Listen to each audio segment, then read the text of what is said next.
welcome to Nugg Talk. Hello, everybody, and welcome back to another episode of Nugg Talk, a weekly podcast where we talk about everything going on in the NBA, and more specifically, everything going on with your Denver Nuggets. I'm your host, Loki, once again here with my co-host, Phil. Phil, what is up? Not much. I'm very, very happy. Why are you lying to the people? I'm lying, people. We'll get into it. Don't lie to the people. But before we get into the Nuggets, who got a lot to talk about there, let's get into just some quick bits of NBA news. One that's just like, fuck my MVP pick. And then the other one, which I thought was just really funny. So the first one is, the Warriors are over. They're going to be tanking this year. Steph Curry broke his left hand playing in the game this past week. He just had surgery on it yesterday. He's going to be out for 3 to 6 months, I think it said. So basically, it's just Draymond and a bunch of nobodies and D'Angelo Russell playing on the Warriors. What do you think about Steph getting hurt? I mean, obviously, we wish he gets better, but... Warriors are, without Clay and Steph, Draymond Green's our best player, so, or I guess D'Angelo. I don't know who's better, probably Draymond. It's Draymond. But, yeah, they're done. They're going to be, if they make the playoffs, that would be very impressive. They shouldn't even want to make the playoffs, to be honest. But, yeah, hopefully Steph recovers, and that team with Steph, Clay, and Draymond is, pretty good. I feel like they're going to trade D'Angelo now, so. Yeah, I was going to say that right now. I think they're going to trade D'Angelo to the Timberwolves. I don't see why they wouldn't. It makes a ton of sense. Because first off, him and Kat have a good relationship, who we will start to talk about soon. But also, the fact that the Warriors, I think they realized that the experiment, even though it's only been a couple of games and Steph just got hurt, they can already tell that D'Angelo, even though he can shoot and he can score, he doesn't really fit super well on that team. Not only for the fact that he got injected in the game against OKC, but just because he just doesn't play defense. They're not a really good defensive team right now. They're getting slaughtered by everyone they play, really, except for the Pelicans, which, again, we'll get into. Yeah, they've looked pretty bad. They need defense. I think them doing a trade around D'Angelo Russell and Covington and probably a couple other players that the Timberwolves have, maybe like Teague and stuff like that, would be a good thing to do. Also get a draft pick. It just makes sense. I don't think D'Angelo ever made sense to be on that team, and it makes sense to trade him. So I would not be shocked if he gets traded at some point this season. Also, I feel like they're in tank mode now, so which is just good to see. I think we're not happy to see Steph and Clay injured. No one wishes for injuries, but we're happy to see Warriors fans and bandwagoners dying. So yeah, it's nice. Bandwagoners already left, so it's karma. So it's just it had to happen. But now into the funniest thing that happened this week. Joel Embiid and Karl Anthony Towns got in a fight. And it was not even a fight because no one even threw punches at each other. It started with Karl Anthony barely fouling Joel Embiid. If you see the picture, it's just a finger on Joel's hand, and then they got into a fight. Yeah. These two guys do not like each other. There's history of Joel Embiid calling out Karl Anthony Towns even before he started to play with Jimmy Butler, and it only enhanced after he played with Jimmy Butler. But yeah, that was one of the funniest fights ever. They got into a little tussle, and then Ben Simmons just choked Karl Anthony Towns until he tapped out. Ben Simmons and Karl Anthony got suspended for 2 games. Ben Simmons got nothing, even though he did the worst thing probably in that fight. Yep. What do you think about the fight? I think it's pretty funny. I think, you know how I feel about Karl Anthony Towns, but yeah, it was funny. It's just kind of, I just love Joel. I love that he was like, I'm not going to talk shit this year, and then. He always does that. 4 He games into the lies. season, he already did it. And then Karl Anthony Towns tried to call him out on Instagram, and it was just horrible. Yeah. I thought it was so cringy. And Joel just Joel won keeps that clapping interaction. back. He keeps clapping back. First off, he started by saying, I ain't no bitch after the fight in the press conference, which was legendary. Then he sent out, we played with cats today, but I was raised around lions. I ain't no bitch. I know what Jimmy Butler said about you. And then he just continued to be like, you haven't even made the playoffs. Yeah, I was crying, but I was in the playoffs at least. You've never even, you've been there like once. Yeah. Things like that. I think it's great. This interaction's amazing. I think they play again on March 4th. I am super excited for that. Yeah, that'll be a fun game. But sadly, we have to wait until that happens. But I'm super pumped for that game. But in general, that was just hilarious. I think it's great. The Timberwolves finally lost their first game. Thank God. And yeah, so I don't know. That was the funniest interaction of the week. I hope we get some more, back and forth from that. But I think Karl Anthony Towns has given up because he knows he's lost. But we'll see on March 4th how it goes. And then now we can get into the Nuggies. We're not gonna do like a game by game breakdown because we can do that too. But this is gonna be more of a rant session. This was Who wants to go first? a really bad week. First off, we're gonna do positives. We're gonna go with the positives and talk about that. Then we will go into the many, many, many negatives that have plagued our early season. But for right now, we'll go into the positives. So we'll each do a positive and things like that. Say a positive about the last 3 games that we've experienced against the Kings, Mavericks, and Pelicans. There's been positives. Say a positive. I will say a positive is. I'll start off with the obvious one. Michael Porter Jr. finally got to play. Will Barton got hurt, which we don't want him to get hurt. It seems like he's doubtful tonight against the Magic. So, yeah, he played well. 5 for 8, 15 points. Granted, it was garbage time. We'll get into why. But yeah, he played. I thought he played well, and hopefully he has solidified his spot in this rotation like he should have from game 1. Yeah, he was the best player by far in that game. Granted, it was garbage time, but he played the best. He made tough shots. He still looks like he has trouble with playing off the ball, but once he gets the ball, he knows what to do with it. He knows how to put it in the bucket, so that's not an issue for him. But yeah, he needs to start to learn how to play off ball more. He needs just to get more comfortable in offense. But again, hopefully he proved to Malone that we should just, not do a 9-man rotation right now and move up to like at least a 11-man rotation because it's the regular season. We need to use our bench. That's the point of the regular season. Use your bench so your starters don't get tired out and things like that. But yeah, I was really happy to see everything I saw of MPJ. He had some really great shots, some good putbacks. He looked pretty good. And he finally fucking played. So that was great to see.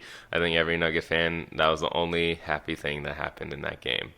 A positive for me is, I'm going to say a positive was about Gary Harris. Granted, Gary Harris has not been shooting amazingly well, but we will get into his amazing defense. Right now, I would say that you could definitely put Gary Harris into one of the categories of defensive All-NBA defense. Now, granted, where he goes in that, I don't know. It could be third team, it could be second team, it could be first team. Right now, I would say at least second team because he has shut down everyone he's freaking guarded. He shut down... to start off the season, he shut it down CJ. Then he shut it down Devin Booker. Then he shut it down Buddy Hield. Then shut down Luka. The Pelicans game, there was no one really he had to guard to shut down. But he's been killing it. Again, he's held them all to really low shot totals or bad percentages. Let me see. I have this. So in game 1, he held CJ to 12 points. On 5 of 8 shooting. Game 2, he held Devin Booker to 18 on 6 of 21 shooting. Game 3 against Buddy Hield, 5 points on 2 for 13. And against Luka Doncic, who just had a triple-double of 30 points or like 23 points against LeBron, he held him to 12 points, 5 assists for 4 turnovers on 3 of 12 shooting. So Gary Harris, been our best defender, one of the best defenders in the league. So that's another plus. Do you have another one? Nope. Okay, well, I'll say the last one is we at least beat the fucking Kings. We can get into this one a little bit. So we at least beat the Kings. Once again, pretty shitty performance. I'll give the MVP to Gary Harris because he did play well, and he also held Buddy Hield to like nothing. So that's who my MVP would be there for that. I assume yours would be Jamal because he also played well in that game. It was really just those two guys in that game. Yeah, sure, yeah. Jamal played well in that game. But yet again, in that game, our offense looked like shit. We only shot 36% from the field and 27% from three-point land. Granted, we are, I guess, another positive is we are one of the top 10 defensive teams, or at least we were for like the first 5 games of the season, or 4 games, I guess. Yeah, for the first 4 games of the season, we did really good defensively, and at least we beat them. So we moved up to 3-0. Things were looking good, and then everything went to kind of shit. It's a really frustrating season. It's not even fun to watch them play right now. They're kind of playing like shit, but we can get into the negatives. Phil, what's your first negative? Oh gosh. There's a lot. All right, I'm just gonna point out the obvious one first. Nikola Jokic. What the fuck, man? You cannot. You are getting paid max money. You're all NBA first team player. And let me just read out some stats to you. You know them, but our fans might. So against the New Orleans Pelicans, Nikola Jokic shot 5 for 6 with 6 rebounds and 6 assists. Pretty good totals.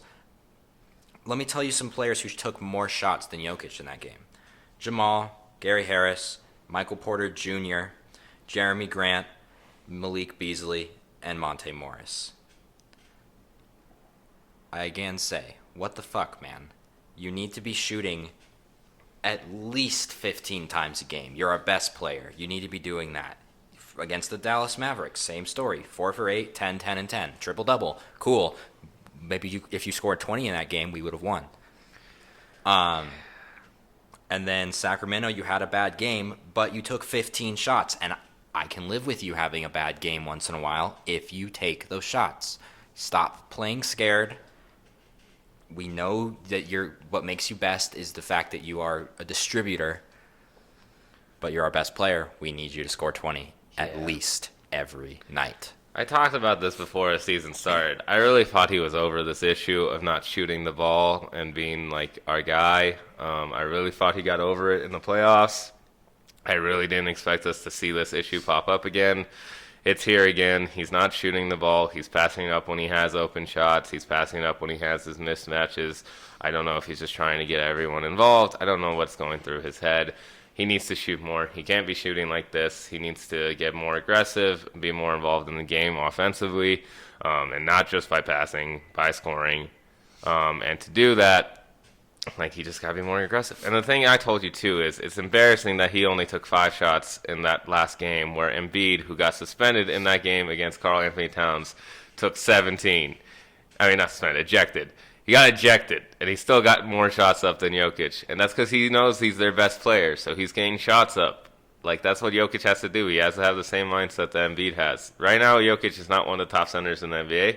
Jokic is one of our biggest issues on our team right now. Not only for the fact he's not shooting, he's terrible at pick and roll defense this year. Like, amazingly terrible at pick and roll defense. Any center of any team so far has at least got 10 and above points really on us, and we're getting fucked in that matchup. Plumlee's also not doing amazing there, but at least Plumlee's giving some effort. It's just going really bad. Jokic has definitely been probably one of the bigger disappointments so far this season because he's just not playing as well as we know he can. And once he does, I assume this team will start playing better. But as of right now, the stars in general is my biggest disappointment. All the stars look kind of like shit right now. Yep, absolutely. It's usually we have one good starter a game, but for the most part, they all look kind of ass. Our bench has been outperforming our starters for most of these games, except for, I would say, the Mavericks game. The Mavericks game, they really got blown out by the Mavericks bench. That was disappointing. They weren't super good against the Kings either, to be honest. But in general, the starters have been playing worse. Yeah. And Malone has noticed that too, and Malone freaking ripped them after the performance against the Pelicans. Just so people know, if they didn't see the games, we lost against the Mavericks 109-106. It was a close game throughout. We had the last shot to tie it. They knew what play we were going to run, and then we still passed it to Jamal anyways, and he just took a terrible shot and missed, so we lost.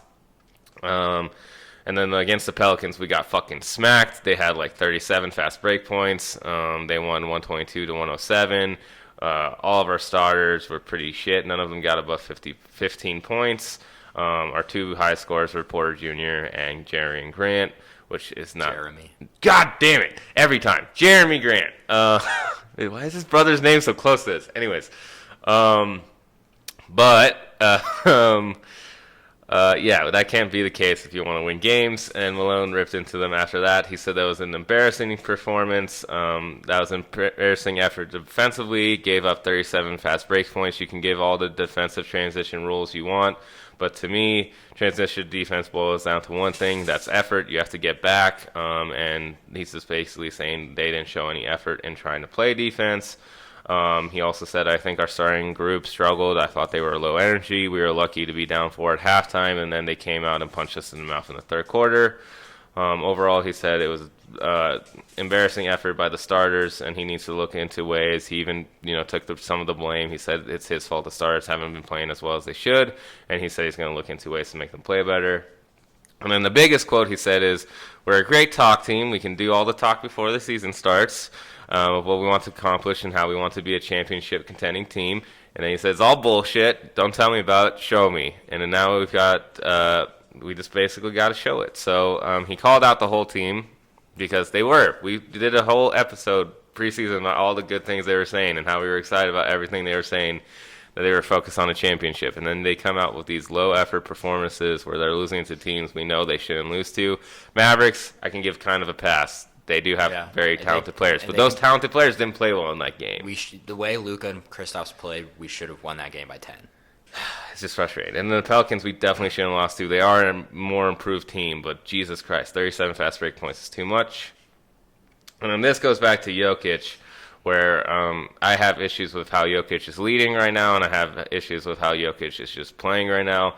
When someone had told him what Malone said about the effort, he said sometimes it's communication, sometimes it's effort, sometimes it's just turnovers.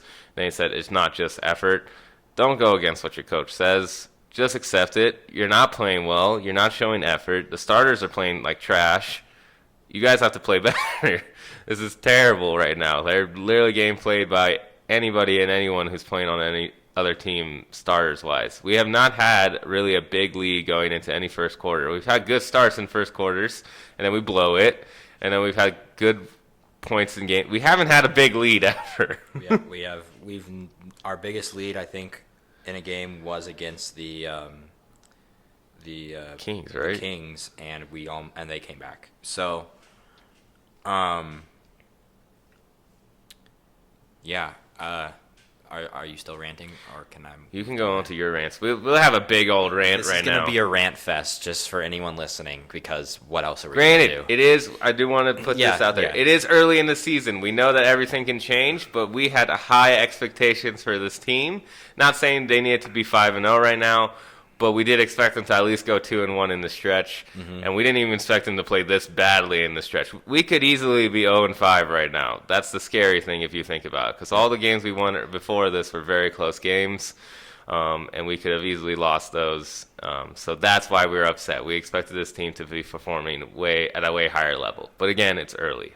But now you can go into your rant. All right. My two favorite players are on the Denver Nuggets are Jamal Murray and Nikola Jokic. I'm calling out both of them today. I'm calling out Jamal Murray now. Jamal Murray has all the talent in the world. He is still a very young player. I realize that, but he's also in his third year now. Fourth year. Third or fourth? Third year. It's no excuse to be chucking up heavily contested fadeaways with 15 seconds left on the shot clock. He needs to play smarter. He needs to get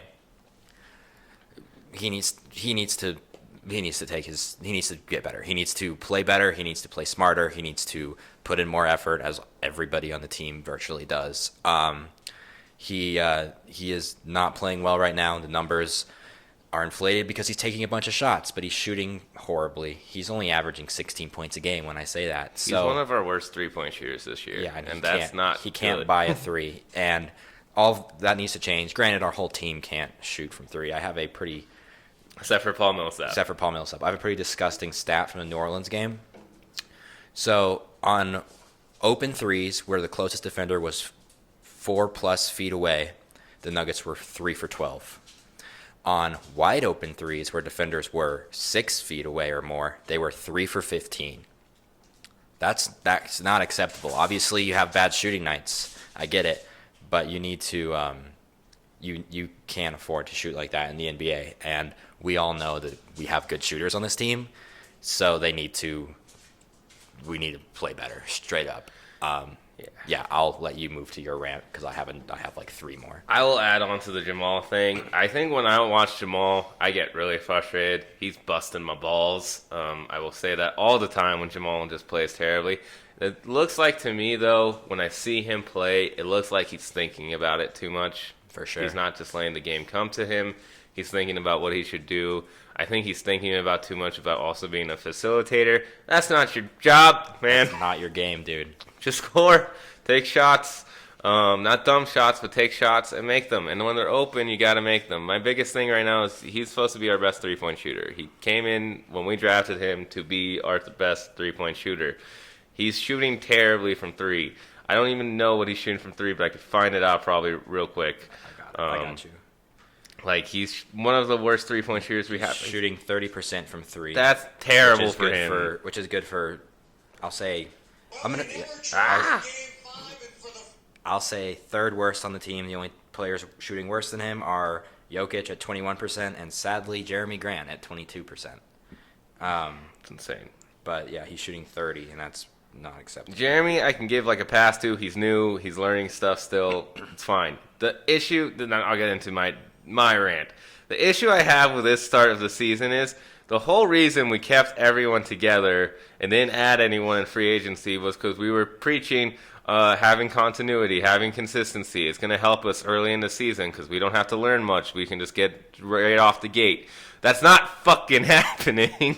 It's looking like we're one of. It looks like they've never played together before, and all of these guys have played with each other for at least like 3 to 4+ seasons now. It's like, what are you doing? Like, you guys should have continuity. You should know how to play with each other. Granted, people might have learned some of our plays and things like that, but you gotta improve. It's just ridiculous that the fact that we preach this idea of continuity and it's not even helping us out right now. We haven't had a game where I've looked at our offense and I'm like, oh, this is the offense that I know and love of the Denver Nuggets. We're not one of those most fun watch teams to watch right now that we were voted as. Our offense looks stagnant. A bad shot or Gary coming off a pick and roll and taking a bat. Like, it's just, we're not even getting easy layups anymore. Like, even forget about the 3. We haven't got to the bucket easily. Like, most games, we're just always taking tough shots. We're forcing the issue too much. And we're not even running. Like, we're not running. We're a young team, and we should be playing faster, and we're playing very slow. And that's one of the biggest issues. Our pace is one of the bottoms of the league right now. The bottom. It's the bottom of the league. That's not right. We should be playing faster, especially in Denver, because no one can keep up with us in Denver except for Utah because they also have the altitude advantage. It's ridiculous. And I put that also somewhat on Malone as well. But, I mean, it's top down. It starts with Malone and Jokic. I don't get why we're not playing fast. I would really like us to. We haven't seen us play the Magic game yet. We're going to see that later today. Hopefully we start seeing some changes being made and changes in attitude and things like that. But for the most part, that is my, I think, second rant. What's your third rant? All right, so my third rant is Torrey Craig is a horrible offensive player. He's a great terrible right now. He's so bad. And I get it now. Will Barton's hurt. He's doubtful to play tonight, so Torrey Craig's going to start again. And I find with him starting, MPJ is not a good defender. He hasn't earned that right yet. But Malone needs to realize how many spacing issues Torrey Craig is causing right now.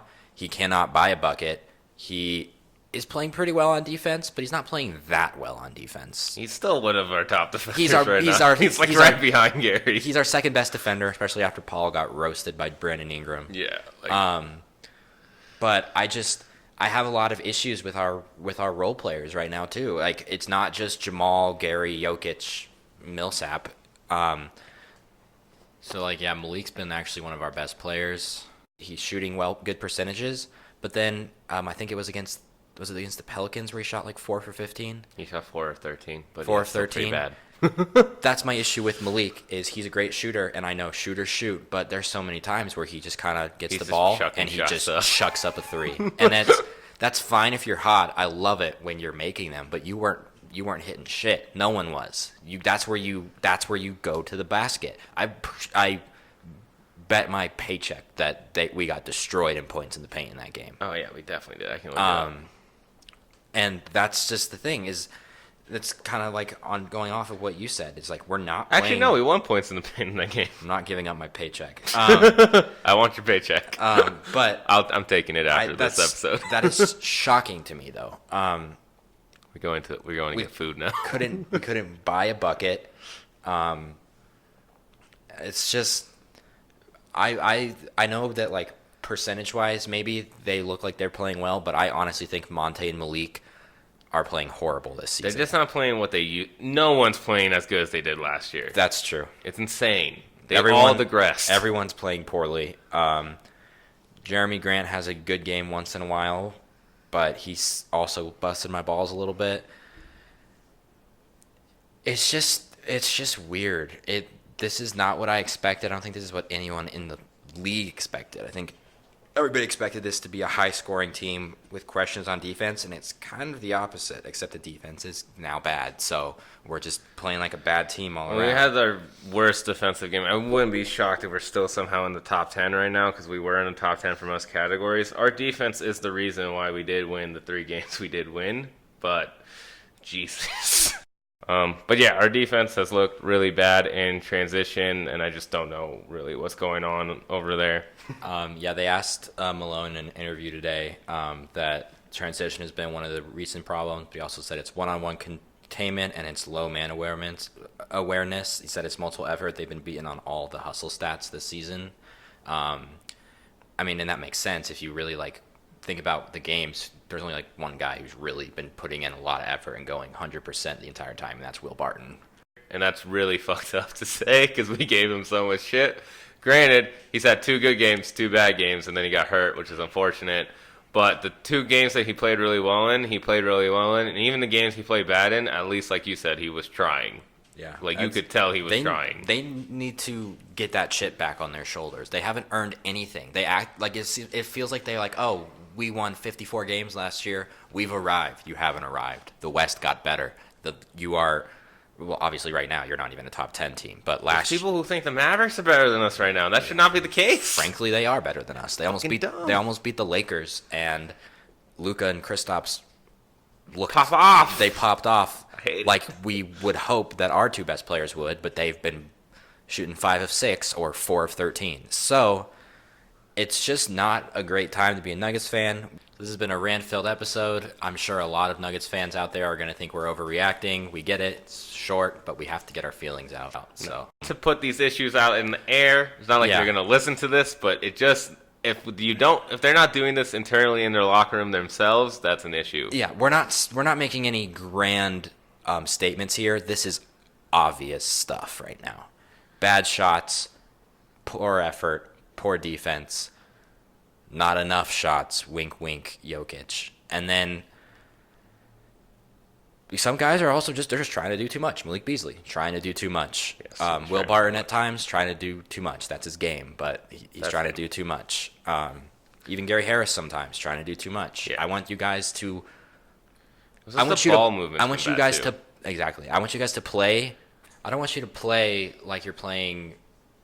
like you have nothing to lose, I guess. I want you to play like you're fighting for your spot on this team. I want you to earn that contract, even if you already have that contract. And that extends to Jokic, Jamal, and Gary especially. So now, one of my biggest issues has been our turnovers. We don't even have that many turnovers a game.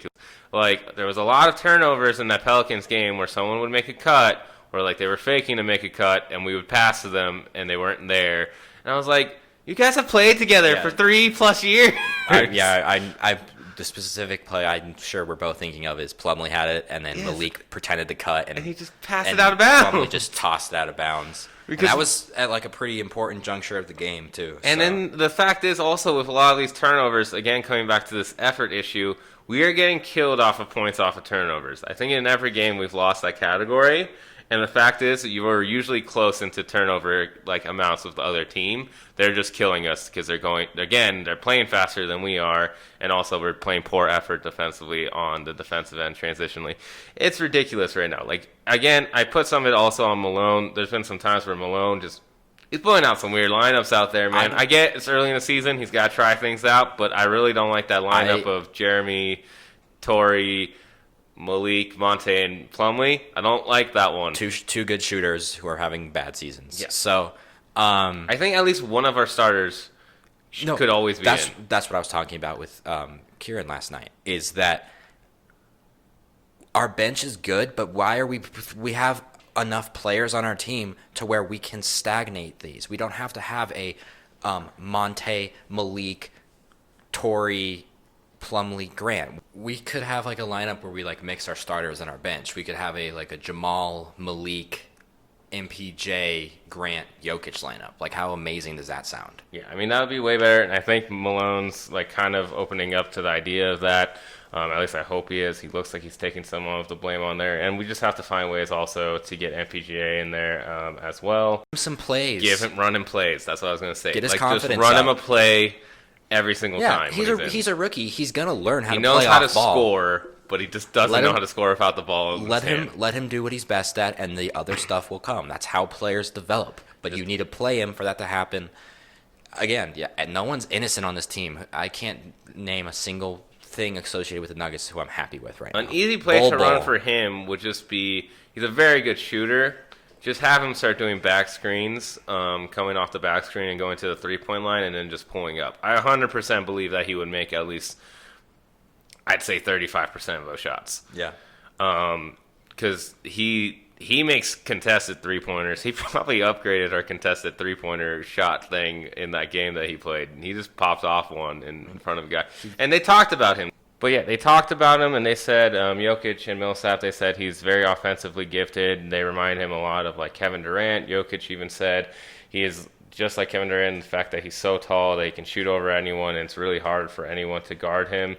And he's offensively gifted. Use it. Yeah, he's offensively gifted. He's probably has like a 7-foot wingspan. Like, my God, he needs to be playing. He has the. And he's one of our better rebounders too. I will also say that. He's 6'10", right? Like, he's very tall. He is definitely the most gifted player on the team. Why are we not playing him more? And then another thing is, use these fucking challenges. Yeah, use the challenges. I've seen a few things where I'm like, oh, I don't know, maybe we should challenge that. Stop saving it when you're not even gonna fucking use it in the fourth quarter. Malone needs to use it. It's like he forgets about it. Just use the challenges. Like, other teams have used it on us, and it's saved them plays or it's saved them buckets from what we had. And that's more of a small tangent.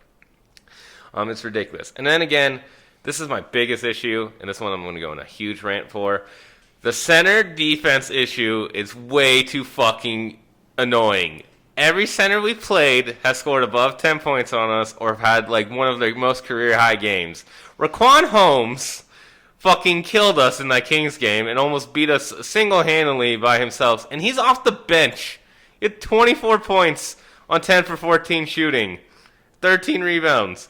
He killed us. The only game we played well against the center was against the Mavericks. It was against the Mavericks. But even then, still got fucked up by their bench somehow.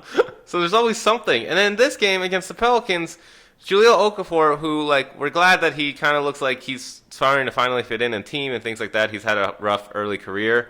So good for him. But goddamn, it did have to be against us. So he had a game where he popped off. He had 26 on 8 of 13 shooting. And he went to the line so many times. He had 13 shots and he made 10 of them. We can't be playing centers like this. It's my biggest frustration. Like, every time a center gets a ball off a pick and roll, I know he's scoring. I think that's also a lot of an effort issue, and that comes down to Jokic. Jokic is not playing good pick and roll defense. He's playing some of the worst defense I've ever seen him play. And we knew he was bad at defense, but like, it doesn't even look like he's trying now. It just looks like he's just, I don't know what's going on in that guy's head. You got anything else? Do we have any positives? Let's end on a positive. Michael Porter Jr. playing. We talked about Will Barnes been probably our best player, which is a positive because we really roasted him pretty hard this summer, and he's actually proved like he's been pretty good.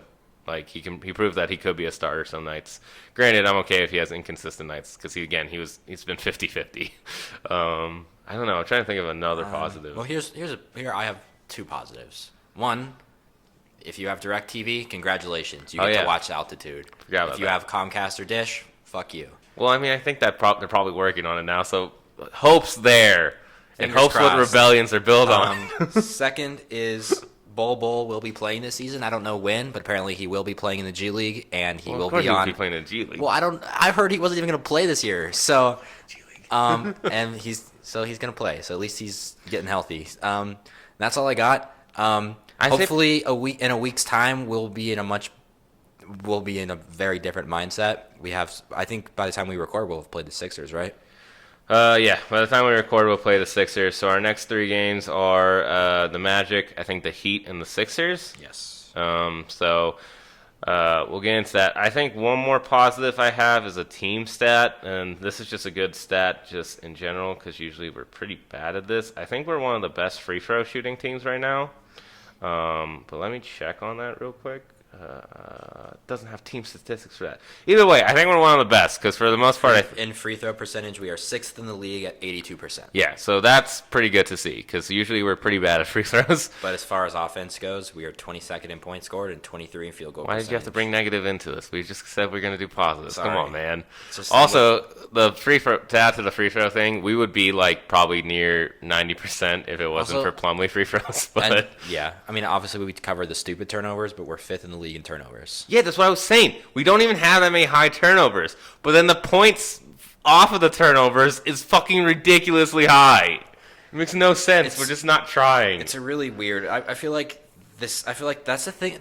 Here's another positive I got for you. Everything we're ranting about is stuff that could be so easily fixed. Just by trying. So fix it. Just try. Exactly. So we're not ending our season. We're not worried. I'm not worried. I'm not worried at all. I still think we'll make the playoffs, but it's just like, come on, we got to play better because I need that 1 or 2 seed. I want this team to play with a chip on their shoulder. So this is a complaint I've had for years and years, is that we have to beat the teams that we are better than. We seem to always play down to our competition, and that needs to change. Like today, we need to beat the Magic by like 10. Our biggest win was by 8 over the Trailblazers. We even played like shit in that game. We played like shit in that game. That's the thing, though. That's what is kind of cool, is we played poorly. We played poorly in all of our games. And we're 3-2. And Portland, we frankly should have probably blown them out if we played like we know we can. Same with Phoenix, same with Sacramento. Dallas, we should have won that game if we played like we're capable of. Yeah. So at least take those positives if we can clean up the stupid stuff. We're very easily could be 0-5, but we also very easily could have been 5-0. Exactly. That's the thing. It's just things you can fix slowly. Hopefully Malone lit a fire, and hopefully in a week's time, I'm going to say Sixers is going to be a tough game, but hopefully in a week's time we will be 6-2. Yeah, so now we'll go into predictions for these next games until our podcast next week. So first one is today. We're going to be watching it later. I don't know when this podcast will come out. It might come out after the game. It might come out before. We'll see. I have to edit. But I expect us to win this one, and I expect us to really rebound off these early season struggles and win it by at least, like you said, 10. So that's my expectation for it. I'm assuming that would probably be yours as well. Yep. With this, Nikola Vucevic scares me quite a bit, and it comes down to both of the Nikolas in this game. So that's the key matchup for this. The Magic are coming off a back-to-back, so there's really no excuse here. There really isn't. But again, it's off of the Nikolas. Whichever one of them plays better is probably who wins this game. And then the next one we play is against the Miami Heat. Heat are fucking balling out right now. They have 2 really good rookies. One in, I think, Kendrick Nunn. He's like an undrafted player they found who's having like the best start to a season since Kevin Durant. He's averaging 22 a game. Yeah. So and also Tyler Hero is a very good player, good shooter, and again they have Jimmy Butler who notoriously fucks us up. I'm going to say we're going to lose that game just because of Jimmy Butler, because again he notoriously fucks us up. So I don't know. Maybe you think differently. I can't confidently say we're going to win any of these games, to be honest with you. I think we're going to win today, but I think we're going to lose to the Sixers. The Heat, I'll say, is a toss-up for me. I'm going to say we're going to lose to the Heat. And then Sixers next Friday, big game, really big game. Top centers in the league going at it. That's definitely the key matchup. It's Jokic versus Joel. I'll say we're going to win that because I know at least one person on our team, Jamal, always pops up for big games that he really wants to play well in. So I think Jamal's going to play really well in that game.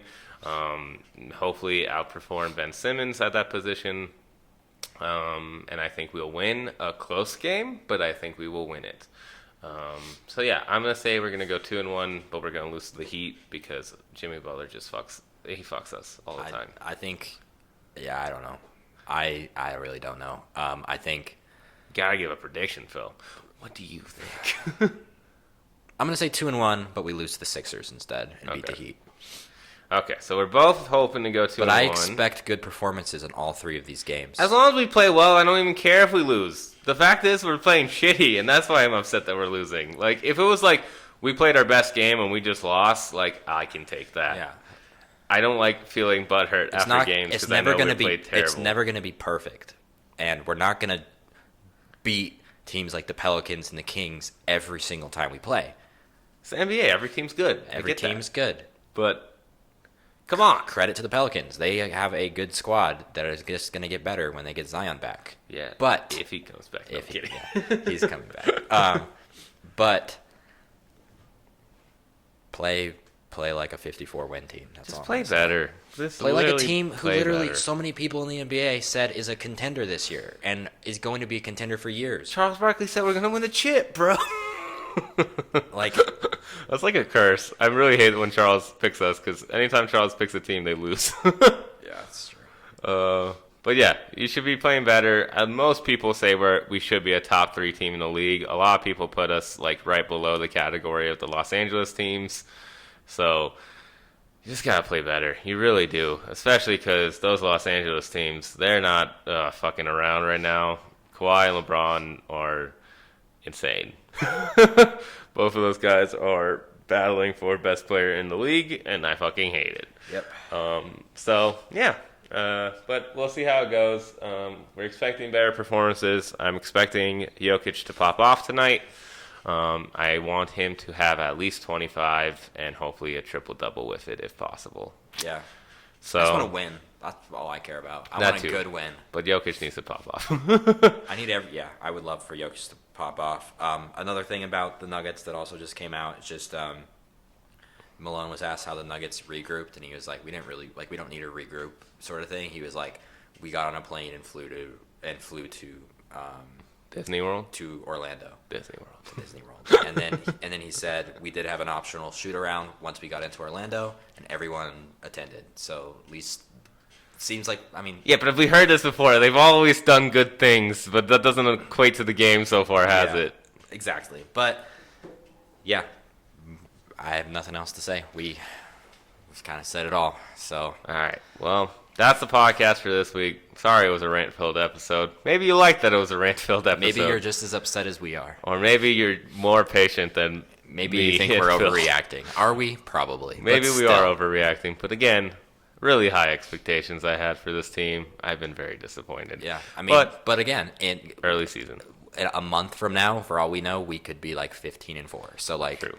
And our schedule is pretty easy to start the year, so hopefully we can rebound with some of these easy games we got coming up, even though 2 of the next weeks are kind of hard.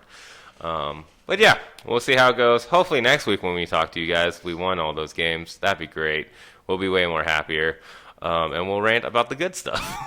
Yeah. But until then, yep, that's everything for this week. We'll talk to you guys next week. Thank you for listening. Make sure to tell a friend, suggest a podcast to them. Make sure to leave a like. Make sure to subscribe. Make sure to leave a comment about how you feel about so far these early season struggles. And then we'll talk to you guys next week. Go Nuggets.